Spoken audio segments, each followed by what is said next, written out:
karena hari ini kan kebetulan dress code-nya hitam. Aku lagi pameran fashion instalasi, konsepnya hitam. Jadi ya udah bajunya hitam aja gitu. Tapi sekarang lebih simpel gitu Kak Igun mungkin seperti apa? Lebih simple. Ya sebenarnya aku tuh pakai baju apa tergantung dibuatin sama anak-anak di butik sih gitu. Karena baju aku kan semuanya buatan sendiri. Jadi apa yang dibuatin ya aku tinggal pakai gitu. Apa lebih nggak mau ribet nggak sih Kak sekarang? Terutama di sepatu ya, karena kan sekarang harus sholat 5 waktu. Jadi kalau pakai sepatu yang aneh-aneh, yang boots, yang ribet dipakainya, sekarang sih mulai aku tinggalin sih. Tapi khususnya dihibahin nggak sih Kak atau dibagi? Kalau sepatu sih susah untuk dihibahkan karena kan kaki aku besar 47. Jadi untuk dihibahkan ke orang tuh sepertinya susah gitu. Tapi pas suka gondreng, suka bling-bling terus kan. Iya, ya mungkin dengan bertambahnya usia ya, insya Allah jadi lebih ngetone down gitu.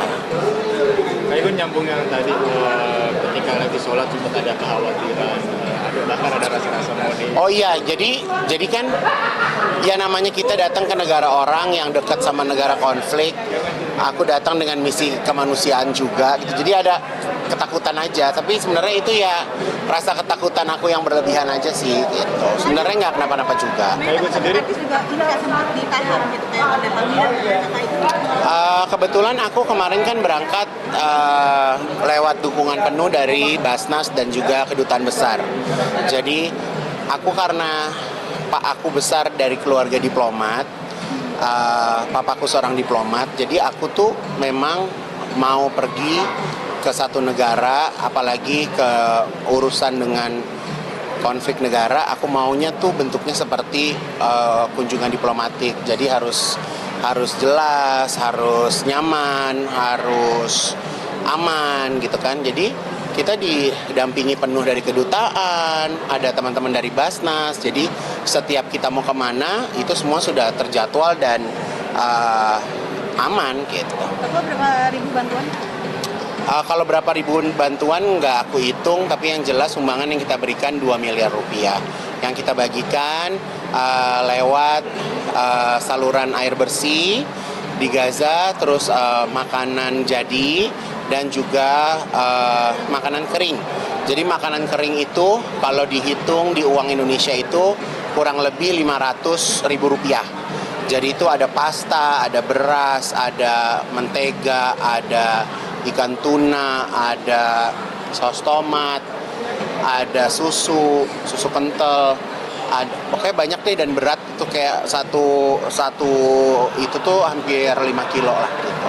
Nah, mungkin Jadi- ada CSR sedikit nggak sih dari mungkin usaha-usaha Kak Igun sebagai CSR? Jadi sebenarnya kemarin itu berangkat kan aku sempat buat event namanya Love Hope for Humanity di Margo City Depok. Aku ngedesain 18 kerudung manja.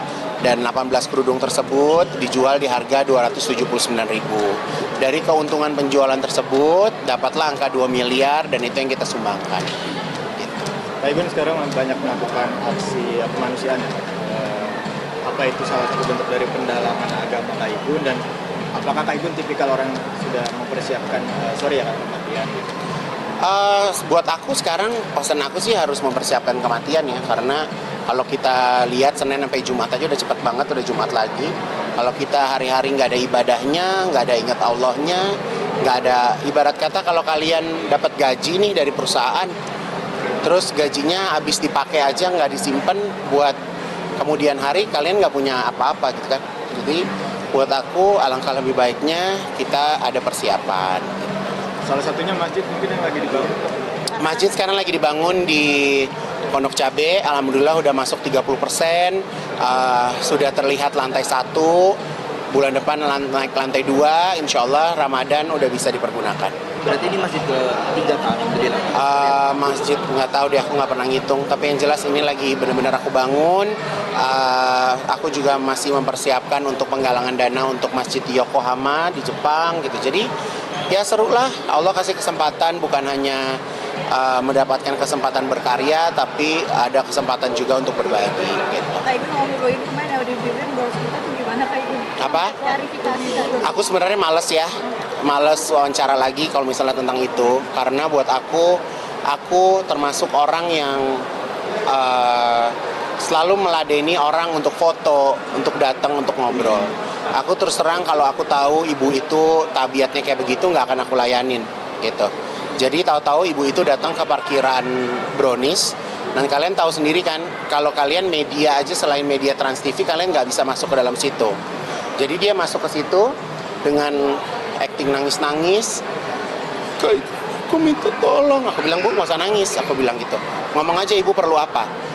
Saya butuh uang 270 juta untuk melunasi hutang dia. Lalu saya bilang, Bu, kita saudara bukan. Kenal juga enggak. Kalau saya bantuin Ibu 270 juta, Ibu gantinya gimana? Masuk akal nggak? Iya kan? Maksudnya itu kan uang. Maksudnya kita kan nggak kenal. Gimana cara ngebayarnya gitu. Udahlah lupa. Ternyata Ibu itu main sosmed. Dia bilang, Naigun, ingat Naigun ketemu ibu, begini, begitu, begini, begitu. Lah kapan saya janji?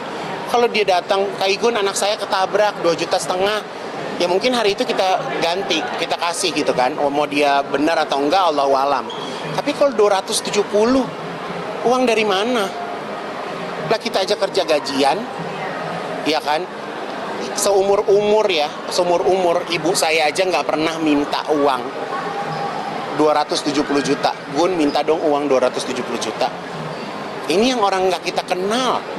Ya karena aneh banget gitu. Dan ya alhamdulillah aku tuh bersyukur. Aku bersyukur setelah itu ternyata ibu itu pernah meminta beliin mobil juga sama Raffi gitu. Jadi oh ya udah berarti memang ya udahlah memang nggak perlu ditanggapi gitu. Tapi ya udah. Jadi maksud aku juga sebenarnya nggak perlu ada pertanyaan ini lagi karena ya pertama mungkin kesian ibunya juga karena mungkin ibu itu juga memang butuh gitu kan gitu. Tapi ya buat aku sebenarnya nggak perlu diperpanjang sih gitu. Tapi sampai bikin postingan apakah udah geram gitu? Terus terang terganggu karena sekarang ini kan zamannya semua orang pengen FYP, semua orang pengen terkenal, semua orang pengen dinotis di TikTok. Jadi kalau ada berita ini ya mereka bikin berita lagi karena aku nggak mau terkenal karena berita yang nggak penting gitu. Aku pengen coba dong naikin aku kemarin ke Mesir, naikin aku sumbangan 2M, ya kan, yang itu dari bener-bener dari uang umat gitu. Ngapain orang minta sumbangan gitu, semua orang pada posting gitu kan, buat aku kayaknya nggak banget ya gitu. Jadi terakhir mungkin sekarang lebih apa namanya? Oh sekarang aku nggak ngebolehin siapapun masuk ke parkiran Brownies. Aku sekarang tegas, nggak ada foto-foto, terserah aku mau dibilang jutek, mau dibilang galak, terserah. Pokoknya aku nggak mau ada foto-foto. Karena maksud aku, kita udah berbuat baik, masih aja disalahartikan gitu loh. Jadi buat aku jadi kayak serba salah kan gitu. Karena kita bukan dinas sosial, bukan dari bank yang bisa kasih pinjaman gitu kan. Masa kita mau semalaikat apa sih sebaiknya sama orang untuk bisa ngasih pinjam segitu banyaknya gitu kan. Aku rasa nggak ada ya di dunia gitu. Terakhir mau ditambahin mungkin tadi Kak Kaigun bilang pakai sepatu aja yang ringan. Karena mungkin ada sakit-sakit itu kan seperti apa sih Kaigun? Nggak ada, karena kan kalau misalnya biar wudhu, biar apa, bukanya biar copot aja. Gitu. Sekarang juga seperti yang enteng-enteng ya Kaigun? Iya ini karena janjian kemarin belinya barengan sama temen, jadi hari ini dipakai. Ya, aku mau nonton show di atas. Kita tuh nggak boleh ke Brownies. Ntar kalau minta-minta